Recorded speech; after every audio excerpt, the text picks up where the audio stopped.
I currently have the world record for speedrunning every error on the TI-30X IIS calculator. It's somewhere between 6.7 to 6.9 seconds, but I haven't really officially timed it all that well, especially recently, so it's a bit of an estimation. Since I'm the only person that does this, it's obviously not really serious. There's not really many rules. There's also not much competition, so if you wanted to say that you quit calculators because there's too many sweats, I'm really your only option for a sweat that you need to point to. But I would like to change that today by teaching you my ways. So I'm going to be going over the fastest method, which takes 39 inputs, and I'll say a little bit about the original method, which had 44 inputs. So the next chapter is just general information about the errors, so you can skip that part if you want to get straight to the tutorial part. And by the way, all this information is available in the document in the description. Okay, I'm going over the errors generally in order from really common to some more obscure ones at the end. The first one is syntax error.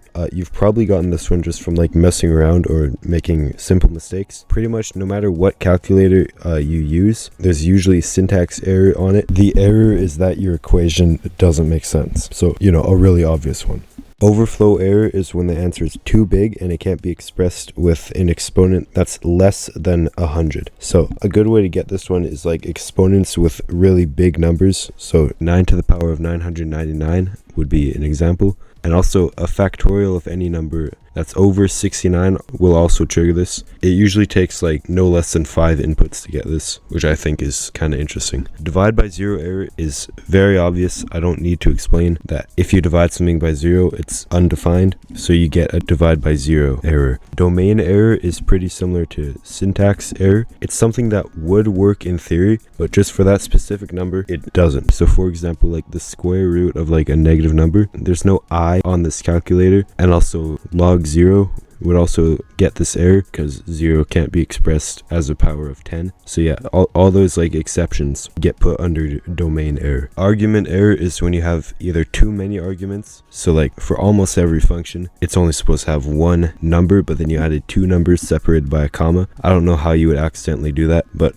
it would also trigger argument error if there were supposed to be 2 arguments and you only put 1. So this is like a pretty rare one. The last 4 errors that I went over can usually be put under math error on most calculators, but Texas Instruments, I guess, felt like they needed to distinguish all 4 of them. Stat error would be a little bit more specific to Texas Instruments calculators. It's when you press something at the wrong time in a way that's related to stat. So like if you press data, exit stat, or stat var while you're outside of stat, if you press K while you're inside of stat, or if you press stat var without having already set data in stat, all of those will trigger this error. Equation length error is when the equation is longer than the character limit. So the character limit would be 88 in the normal mode, but 47 in like pretty much everything else. For example, if you're entering in a variable like in data or K or in either of the stat lines, then it will be 47. You can bypass the character limit with 2 different methods. They both use 18 inputs. One of them uses the K feature and the other one uses storing. The strategy that I'm about to go over uses storing numbers and then pasting it repeatedly to get to the character limit, but maybe someday there will be a viable method using K. You always have to force it to go over the character limit, so there's only 2 ways that I figured out how to do that. Frequency domain error is when you enter in something to the FRQ menu, but whatever it is isn't equal to a number between 0 and 99, and or it's not an integer. So like in an equation like 55 plus 64, even though those are both integers in between 0 and 99, they add up to 119, which is over 99, so it would trigger FRQ domain error. But something like 1.1 plus 1.9 is equal to 3, so it would be valid, even though it's made of invalid numbers since they're decimals. The fastest way to get this just on its own would be pi, because it's one button and it's only single button you can press and immediately get the error because it's not an integer. And if there are any other possible errors that are in the equation that you put in FRQ, those errors will be prioritized, which brings me to the last thing that I want to talk about before the actual tutorial part. This is the order of priority between all of the errors, so like which ones win over other ones. FRQ domain error is overshadowed by every single other error, as I have already mentioned. Equation length error is triggered regardless of the contents of the equation, as long as the equation brings it over the character limit. That's a little bit more complicated to say that it beats other errors, because it needs to be like supported to be able to be triggered. And then stat error technically goes above every other error because the equation literally doesn't matter. There's no condition where there isn't a way to trigger stat error, so technically it is at the top. And then there are two groups in between equation length error and FRQ domain error. We'll call them group A and group B. Group A is divide by zero, overflow, and syntax, and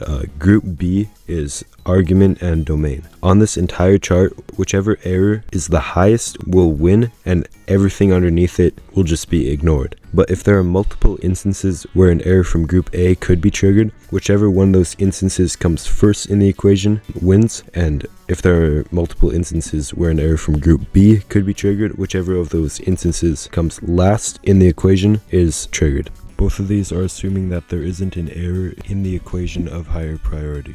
That information isn't super useful, but it is another thing that you want to consider to build your strategy around. And yeah, the strategy is what I'm finally about to talk about. I'm not going to mention every single time that you press equals and clear, since 7 out of the 8 errors use both of them. The full strategy is on screen and also in the document in the description. This part is the setup phase, so this is where you store pi in the memory, which comes in useful later, because pi has two unique properties that will make it useful later. First of all, it's not an integer, and second, it has infinite digits, so it saves 13 digits even though it only displays 9, so including the 3 and the decimal point, it becomes 15 digits. So that's going to be useful for equation length error, which comes a lot later. Then you quickly get the stat error, which is only 2 button presses, so you might as well get it done right now when you're about to press the same button again to enter the stat data line. And these two segments right here can be switched and it won't make a difference. I just prefer the order that I have them in already. When you're getting the stat error, you can also press stat bar instead of data, but you're pressing the same data button 2 more times immediately afterwards, so you can see why that's the only one that I put down.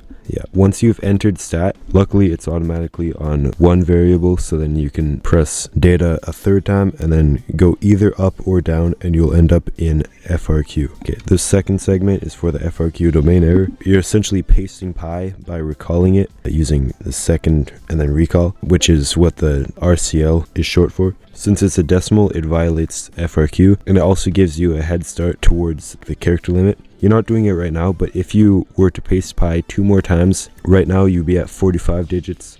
You need to be at 46 to be able to get equation length error. There's a few more characters that will enter before that time, which will put you well above the character limit.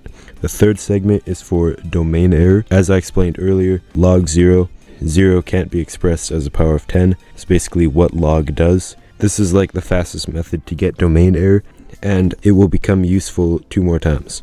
This segment is for divide by zero error. You repurpose the 0 by putting it to the power of -1, which just divides it by itself twice. I'm really glad they added this button because it doesn't work if you actually like write out the full exponent manually. I mean the full power manually. Also, it's only 1 character, so it automatically goes back to let you correct it. And also, divide by 0 is prioritized over other errors, and that becomes useful.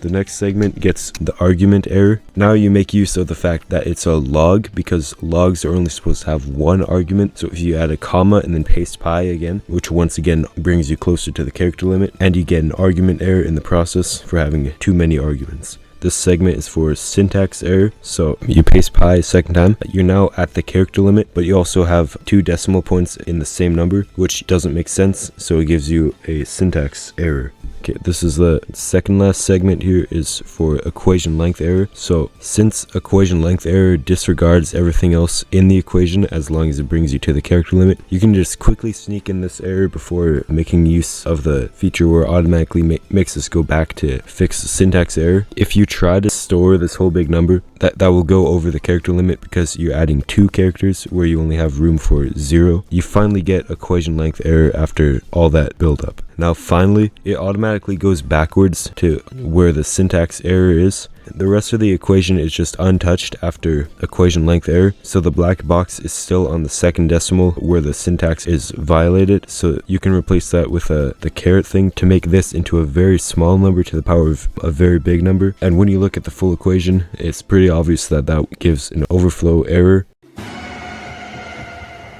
The reason that we put overflow error as the last one that you get is because usually there's a little bit of lag from calculating such big numbers, so you don't have to worry about having perfect timing to like move on to the next button press and the next error, because there is no next error. The original strategy took 44 inputs. Even though the best strategy is only 5 less characters, you have to change it up so much just to get down that much. So I'll call this one the beginner strategy because it feels wrong not to explain it after I've used it for so long. So the setup phase is not changed, except we don't enter FRQ yet. The segments can still be switched. And then for this method, one of the reasons that I put this part first is so that pi is the first button I press and also the last button I press, as you'll see later on. For this one, you use log because it's a function without a number, and that gets you syntax error, and then it sets up domain error with a 0 because it's not a power of 10. And then the 0 sets up the divide by 0 error using the to the power of -1. Not much of that has changed except that we get the syntax error earlier on. Argument error, you could potentially still use the comma and then a number,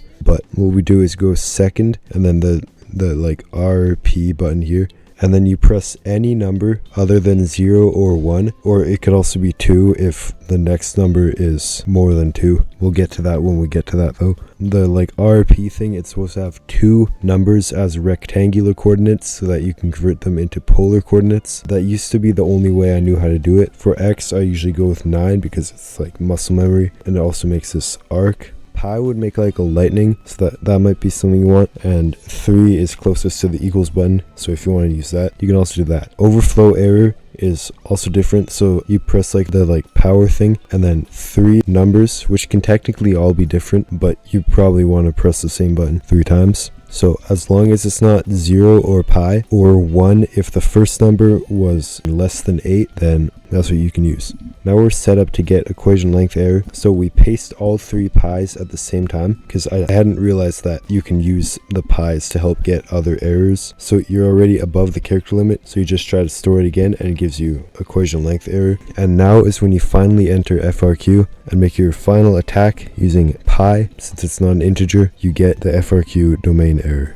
What's interesting is that every improvement that I made to the 44 input method down to the 39 input method, they were just found like so suddenly over a few nights. It was like months, like I think this happened in like early July, and I'd been using the 44 input method since late in 2024 even, and then suddenly it just went down by 1 at like 1:20 a.m. Then the next day it went down again, and a few days later it went down to 40, because of course they had to skip 41, and then the next night after that it went down to 39. So by now every button serves a few purposes, so I don't really know if there's anything else you can do to reduce this. There's no glitches on a calculator. It might be possible, but it also might not. All in all, I don't really expect anyone to care about calculator speedrunning. The reason I do, I mean I really don't, but it's because it's something that you can just do in math class if you're bored, and also I like to speedrun things sometimes. I also like to reverse engineer the way things work sometimes, which I had to do a little bit for this. And also in a way this is similar to the Mario speedrun because there's a set order that you have to press every button in at the right time. I think that the TI-30X IIS is pretty popular, but I doubt that anyone watching this has really ever thought of it, like speedrunning the errors. And that's about all there is to say. So if you watch this far, subscribe if you want, I guess, and goodbye.